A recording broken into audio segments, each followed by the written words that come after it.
This is another example of our transformations of parent functions. I want to focus on our stretches and compression examples. So what we have is a parent function for f of x equals x squared, which is a quadratic. And now what we're doing is we're multiplying by 3 to the new function. And that 3 is in front of the function. And it's a multiplier. And that number is 3. So if we go to the next slide and we look at our chart, it's in front of the function. It affects the y-axis by a multiplier. It's something vertical, that means your y-axis. And now we need to figure out, is our a going to be greater than 1 or is it a fraction? In this case, it's greater than 1. Our number was 3. So remember, this is 3. This is in front of the function. So we call this a vertical stretch. And here is our rule. We're going to change all of the y values by multiplying by 3. So all those numbers are going to multiply by 3. 3 times y.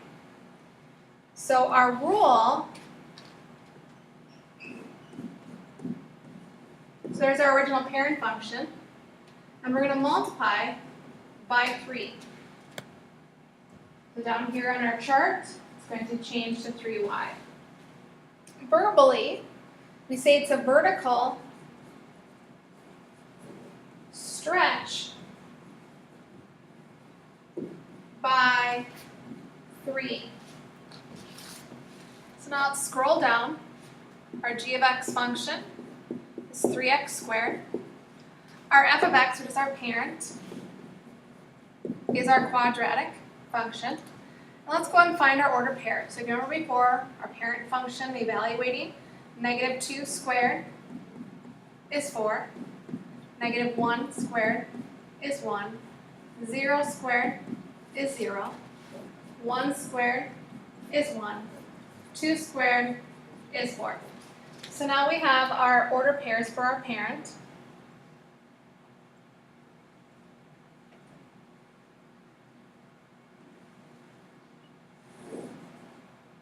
So there's our parent. Now, with our new function, we're going to multiply all the y values by 3. So we're going to keep all these x values the same. So I'm just going to rewrite all those x values. Nothing's changing. But now I'm going to multiply all these by 3. So 4 times 3 is 12. 1 times 3 is 3. 0 times 3 is 0. 1 times 3 is 3. 4 times 3 is 12. So now we can go ahead and round those order pairs. So I'm just going to go up on my y-axis a little bit higher. We'll just call that 12. So I'm going to go left 2, up 12, left 1, up 3, over 0, 0, over 1, up 3, over 2, up 12.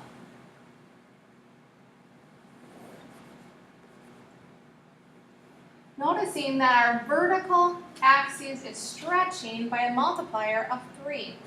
So there's our new g of x function.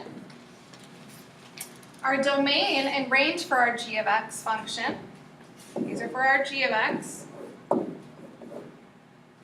The domain for our quadratic function is all real numbers. Every number works, negative infinity to positive infinity. Now if we talk about our range, think about our values above y equals 0. Everything above that line exists. So we say our range then is y is greater than or equal to 0.